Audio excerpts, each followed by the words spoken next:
полет.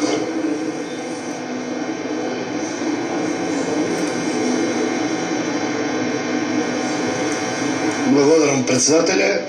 Почитувам колега, најмалку мисля дека вие ќе се јавите овде и ќе зборувате за Скопје, проектот Скопје 2014 и злоупотребите кои што ги прават според вас локалните самоуправи.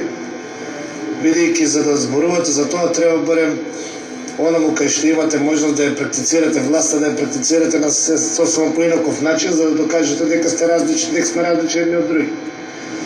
Значи, јас мислам дека напротив, она општина од кое што доаѓаме и јас, и вие, па и другите колеги, е во многу покатастрофална ситуација и начинот на работа е далеку покатастрофален од начинот на кој што функционира градот Скопје.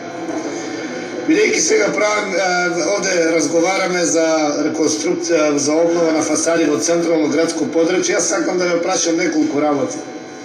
Прво, дали кога се градеше плоштадот во Струмица имаше јавен оглас на кој што се бара одредени идеи од одредени архитекти? Јас одговорот го знам, го знаете и вие, бидејќи тогаш бевте дел од локалната самоуправа како директор на комуналец. Земавте стар проект 10 години кој што стоеше во фиоките на урбанизмот во Струмица, го дадовте на млад архитект кој што, замислете, го носи истото презиме како што го носи градоначалникот на општина Струмица, го изработи, направи одредени шминки, благодарение на тој проект дипломираше и тој истиот проект без никаков оглас беше земен во предвид за да се работи плоштадот во Струмица.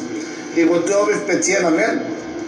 Значи плоштад на кој што има две фонтани, од кои што знаете сами сте сведоци дека ниту една не функционира, на која едната е картата на Македонија, другата е картата на светот, во која Струмица е во центарот, како се да се врти околу Заев и околу Струмица, а до него има споменик на жена со маска и некој астронаут. И па сега јас сакам да ве прашам вас, кој е стилот во Струмица? Барок, не знам, постмодернизам и така натаму. Ставивте плочки кои што вредеа некаде околу 960.000 евро, од кои после 2 години половината се сокапани. Јас секоја вечер ви излегувате секоја вечер. Во самиот плоштад ви течи вода затоа што канализацијата и водоводната мрежа не ви е средена.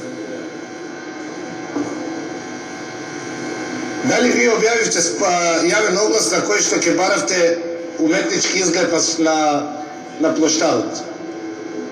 Дали вие направите оглас кои споменици треба да се стават во Струмица? И во кој стил оди плоштадот во Струмица? Кога ќе ги разчистите овие работи, после може да дебатираме за други.